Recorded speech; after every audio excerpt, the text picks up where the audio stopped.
comprendre et vivre. Et aujourd'hui donc, nous célébrons deux géants de notre Église. Nous célébrons deux piliers sans lesquels l'Église ne sait pas ce qu'elle est aujourd'hui. Nous célébrons les saints Pierre et Paul. Prenons d'abord Pierre. Pierre, c'est ce type-là qui avait régné par 3 fois le Christ, qui avait douté de lui, et c'est celui-là à qui Jésus dit aujourd'hui dans l'Évangile, « Tu es Pierre, et sur cette pierre, je bâtirai mon Église.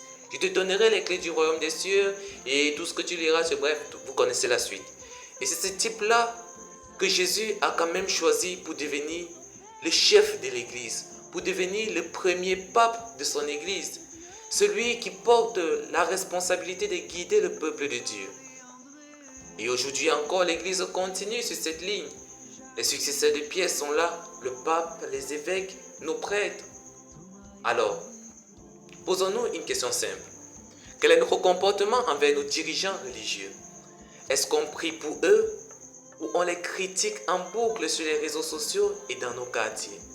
Nous, les chrétiens, est-ce qu'on écoute encore leurs enseignements ou on attend juste qu'ils fassent une erreur ou un lapsus pour que cela soit un point de plus qu'on ajoutera simplement dans la collection qu'on a contre eux?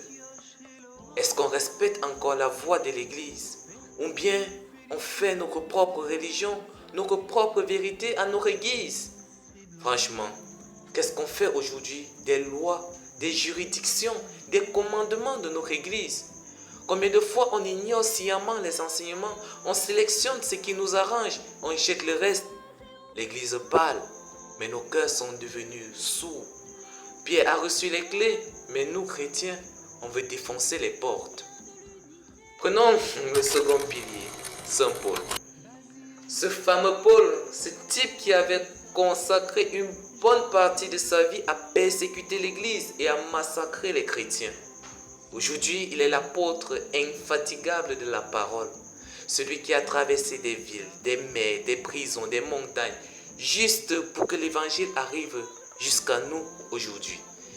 C'est lui qui a écrit une bonne partie du Nouveau Testament. Et moi, perso, j'en suis un grand fan. Alors, lui qui a passé des jours et nuits en tant que prisonnier pour connaître la parole de Dieu, aujourd'hui, qu'est-ce qu'on fait de cette parole? Est-ce qu'on la respecte encore? Soyons honnêtes.